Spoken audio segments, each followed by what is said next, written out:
One of the biggest decisions you have to make when it comes to a home studio environment is what audio interface are you going to go with? And nowadays, getting audio gear, especially on Amazon, is getting extremely affordable, and it's almost like sketchy affordable. So in today's video, I've got what is quite possibly the most affordable audio interface, USB-C audio interface that you can get on Amazon today. This is the Live Solo from Synido. It is a USB-C one-channel audio interface. So I'm going to be doing a deep dive into this audio interface to find out, is it the right interface for you? Because honestly, for years and years, I've recommended the AudioBox 96 from PreSonus. This is a simple USB 2-channel audio interface. It's definitely built like a tank and it gets the job done. But could this Synido interface replace the AudioBox as my beginner recommendation?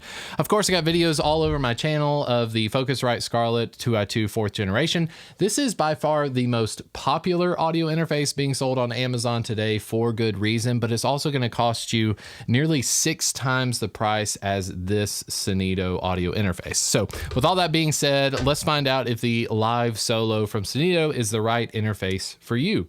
Hey everyone, my name is Chris Green. I want to welcome you here to my channel, The Home Studio Producer. This entire channel exists to help you when it comes to recording, mixing, and mastering pro quality audio, all from a home studio environment. The best thing you can do to support the channel is hit the like and subscribe buttons. That lets the YouTube algorithm robots know that this channel is pretty interesting and it'll push it out to more people.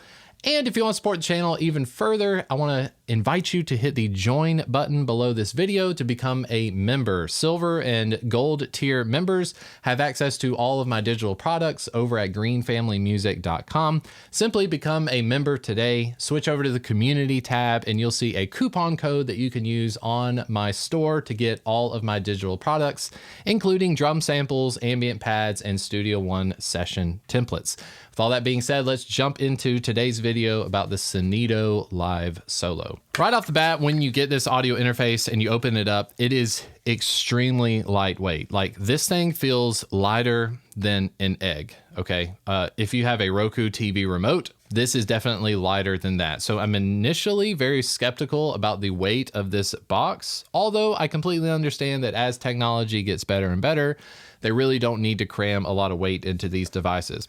But I was expecting that as I'm recording or as I'm listening to music, that when something's this lightweight, I kind of question the shielding. So is this going to have a lot of interference from electronic devices? Here in my little home studio, I've got tons of lights that I use for recording videos like this. So I expected to hear a lot of noise, and I didn't hear that noise. So right off the bat, the lightweight thing doesn't bother me too much.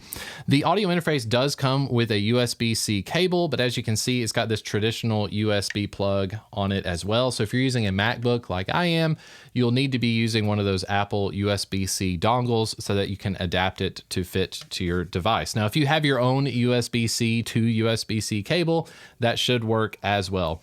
On the back, we have our speaker outs. These are left and right, very simple 1/4-inch jacks. You can use those if you want to plug in your studio monitors. It does come with this nice little 1/4-inch, 1/8-inch adapter we use for headphones. So if your headphone is an 1/8-inch jack, just like my Shure SRH 1840s, these need to be adapted to a 1/4-inch TRS jack, and then that plugs into your headphone space. So nice of them to include this jack. Funny enough, I've actually ordered many of these before off of Amazon. These little adapters, I believe I spent what is equivalent of like 1/4 of the total cost of the audio interface. So again, I'm going to ramble about the price a lot because I think this is just a little bit insane how cheap this is. So then on the front, we need to go through all of the different ports and switches. So initially, this is the Live Solo. It does look like you have 2 inputs, one for an instrument and one for a microphone, but I want to caution you that you need to really consider this as a 1-channel audio interface, and I'll get to that in just a minute. But we have a combo jack on the front. So this is designated for you to use your microphone. Maybe that's a headset microphone that needs a 1/4-inch jack, or you have a traditional microphone like the SM7B. It is a combo jack that can take XLR as well on channel 1. You have a 48-volt phantom power switch, which I did use in this video, and you have a gain knob. Thing I'll say about the gain knob, and you'll notice this with the LED indicators, when you are setting your gain levels, most of the time on a Focusrite Scarlett or the AudioBox or even my Universal Audio Apollo interface, Typically with the SM7B, even if I'm using the cloud lifter for an extra 10 decibels of gain, I typically have to have the gain knob at least up at 50%. I did find with this one, the gain knob is a little bit more sensitive. So where I'm at with the gain, it would easily go from I'm not getting enough level whatsoever, and then within a matter of like millimeters, it seemed to spike up to where I was almost peaking. So I felt like I had to be very careful when using the gain knob, a little bit more careful than I typically am with the other interfaces. So once you find your spot where you've got your gain knob, you really don't want to touch this interface because you might breach into clipping territory. Other than that, we have this other channel here, and this is where I want to get into explaining why I don't think this is a 2-channel audio interface. You are intended to plug in your guitar or some sort of keyboard or whatever you're accompanying it. It could be your iPod if you have music coming from another source. You can plug that into this channel here. But the reason that I would say it is not a 2-channel audio interface is because of this switch over on your output. So you have an option between stereo, mix, and then USB. When it is in the stereo mode, you think that would be great, awesome, left and right. We like to hear stuff that's really panned out wide. Well, what it does when you have the stereo switch on is that it takes whatever you have in channel 1 and it puts it in your left ear. And then whatever is on this second channel, it puts it in your right ear. So in my instance, I'm recording my vocal with the SM7B on channel 1, and then my acoustic guitar is on the quote unquote channel 2. Well, when I have this on stereo mode, it puts the guitar all the way in my right ear and the SM7B all the way in my left, which is extremely disorienting. You really don't want to record like that. So when it's in the stereo mode, that would essentially mean like if you have music coming from some sort of source like a laptop and it needs to be truly stereo left and right, you would have the left channel on this insert here, and then channel 2 or your right would be over here. That would sound great. So if I'm playing music from YouTube and I've got 2 1/4-inch plugs, I'll go left right here and then right over here. Otherwise, if you're recording music or you're doing live streaming, it's going to be really disorienting if you have it in stereo mode. Mix mode, so it's the second position here on the switch just below your headphone amp. The mix mode, it essentially takes whatever you have plugged into channel 1, puts it right in the middle, and then takes whatever you have on channel 2 and puts it right in the middle. And as you'll notice on my Studio One, which is my digital audio workstation, when you have it in mix mode, it basically makes both of these channels, it sums them together in mono, and you cannot separate them. So I want to repeat that. You cannot in mix mode, you can't take channel 1, quote unquote, and channel 2, quote unquote, you cannot separate them. So everything that's being recorded on the left channel and the right channel is exactly the same. So however you have, like in my instance, I have the acoustic guitar and I have the SM7B, it sums them together in a way that I cannot mix them once they are recorded. So that is a really big no-no. Like in my book, this is a 1-channel audio interface. That is how is it intended to be. But if you are purchasing this and you're thinking, okay, I'll plug my guitar into channel 2 and I'll have my vocal in channel 1, the only way that you're going to multi-track record with this audio interface is that if you have this in the stereo mode and then you are using a multi-track recorder like PreSonus Studio One, for instance. So it's something really important to keep in mind. Otherwise, I would only use this as a 1-channel interface. I would just have my microphone plugged into channel 1. I would put it in mix mode so that as you have headphones on, you can hear one source. And then I might use this second channel for maybe sound effects if you're doing live streaming or some music tracks that you want to have independent control of. So if you don't mind the summing feature, you can use the gain knobs here to basically balance as much as you can the vocal to whatever your accompaniment is. So just keep that in mind. Now the switch on the gain 2 knob is essentially between line and instrument. So if you're going line level into this interface, make sure you have it in line level. If you're plugging in a guitar or something that is a high impedance instrument, you need to have that in the instrument section. Other than that, you have the USB switch. If you switch it over to USB, you are totally going to be depending on the software from your computer to feed you what you need to be able to hear. So almost like 90% of the time, I would pretty much just keep this in mix mode, even though that is summing the two channels together. I think that just kind of goes with the territory. You've purchased a Live Solo. If you need more than one channel, I would just consider looking at a larger audio interface, maybe a 2-channel version of this interface in the future. So now we need to talk about the overall sound quality of what you're getting from this audio interface, because many of you out there, you want to know, like, how does it compare with the Focusrite Scarlett 2i2? Right off the bat, I will tell you that if you're considering something like the Focusrite 4th generation 2i2, it is by far much better than the Synido Live Solo. However, that's in my situation, in my circumstance. I am first and foremost thinking about music production. I am not first and foremost thinking about live streaming.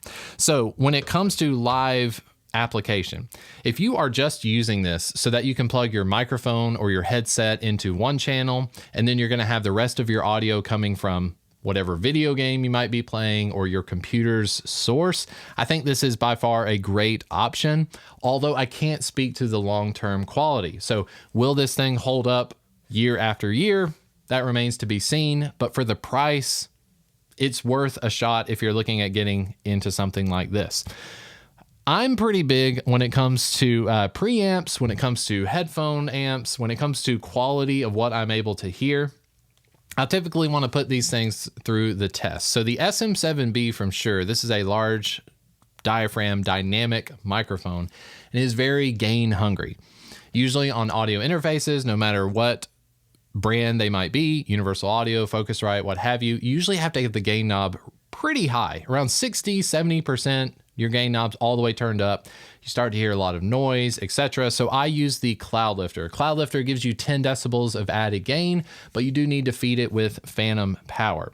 So in my example, I plugged my acoustic guitar, my Martin OM21, with a lyric pickup into the quote unquote guitar channel. I want to say channel 2, but like I've said before, this is not a true channel 2.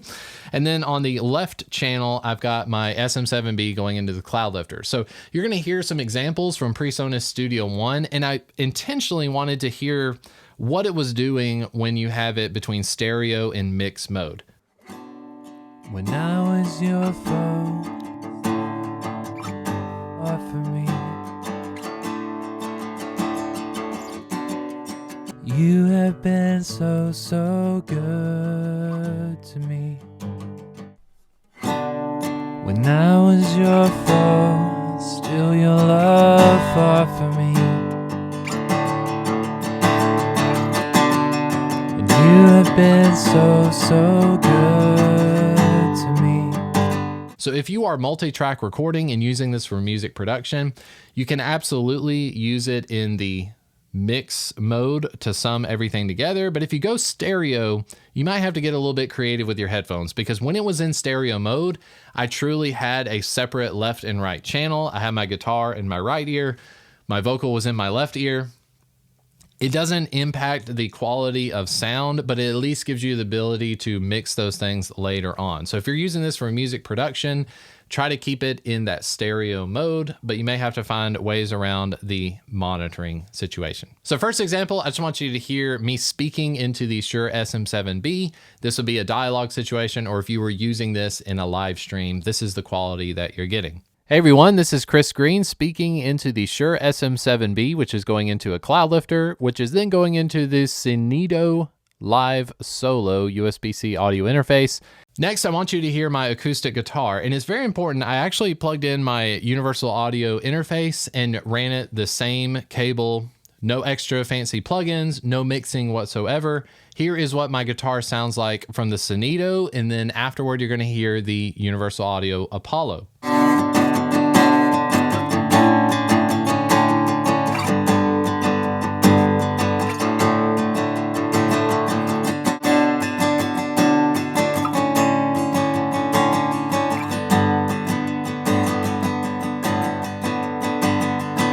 The first thing I want you to notice is that really when it comes down to the preamps, honestly, like between just speaking into the SM7B, there is not enough of a difference that I would say that spending the amount of money that you're spending on this, or spending possibly $700-800 on the universal audio interface, when it comes down to the sterile basic preamps, there's not that much of a difference if it comes to just speaking or using DI acoustic guitar. The huge difference, and the reason that for many of you out there, you may not be considering the Synido, is that I do think when it comes to the headphone quality, what you're actually listening to, when this is your main audio interface and you are monitoring through this box, there is something that's not so great about what you're hearing. So as I'm listening to my acoustic guitar, when I had my headphones plugged into this, when this was my main audio interface, and I'm listening back to PreSonus Studio One, it literally sounded like my guitar sounded like it just took a hit by like 30%. Like it really sounded mid-rangey, honky. Something was very different. I would be tempted to go in and start EQing my guitar pretty radically based on what it is. Now, anytime you're using DI acoustic guitar, it's not going to sound super great. It will have that honkiness to it. But I did notice that when my headphones were plugged into this box, everything just sounded a little bit worse. Now, I took the same session and I plugged in my Apollo interface. I used the same headphones plugged into that. And as I listened to my DI acoustic guitar, all that familiarity started to come back. So I do think that there's a difference in quality when it comes to the headphone amp, or as you're listening to music or what it may be. It's not like crazy different, but if somebody were saying, hey, I'm going to sell my Focusrite interface, or I'm going to sell my universal audio interface, and I'm just going to get one of those Synido audio interfaces, I would tell you to pump the brakes. So my final thoughts on the Synido audio interface, it really comes down to your application. If you truly just need this for like one microphone plugged into channel one, and you're just using it to speak, maybe a podcast, maybe you're using it for live streaming, you just need a little bit of music in the background, this is totally something that you need to be considering, because at the price point, like I said, if you went to Chick-fil-A, you could end up spending more money at Chick-fil-A in one meal than you would on this USB-C audio interface. This would be a great thing to keep in your backpack, so that if you're in a situation where you don't have your fancy gear that's at home with you, if it's in your backpack, you can plug it in and you can get something down that is of decent quality. But I would not be using this as my main music production audio interface. If you have something like the Scarlett audio interface, or something from Universal Audio or RME, this is not something that you need to go selling your audio equipment to just jump over into. The last thing that gave me a little bit of skepticism was that when you go to the website to download any of the software that goes with this audio interface, Apple themselves are giving you a pretty bold disclaimer about they're just not going to let you download that software because it is coming from what they consider to be a risky website. So I would hate to find out that Synido were doing something really sketchy in the background. So if you are purchasing this audio interface and you're like me and you just say, hey, you know what, I'm not going to try to circumvent what Apple is telling me, you can use this product without having to download any extra software. It just works right out of the bat. In fact, whatever they have to offer in the software, I think you can get by just fine using a free app like OBS if you're into live streaming, or you're using something like PreSonus Studio One. As soon as you plug this into your MacBook, it should be recognized. Now, if you are a Windows user, that's something that you really need to think about, because as a Windows user, you will most likely need to go in and download the software. And as soon as you see that warning of this website seems a little bit risky, if you're a Windows user, I would probably avoid the Synido Live Solo. But that's just me personally. If you have a better experience with that, let me know in the comments section your experiences with the Synido audio interface.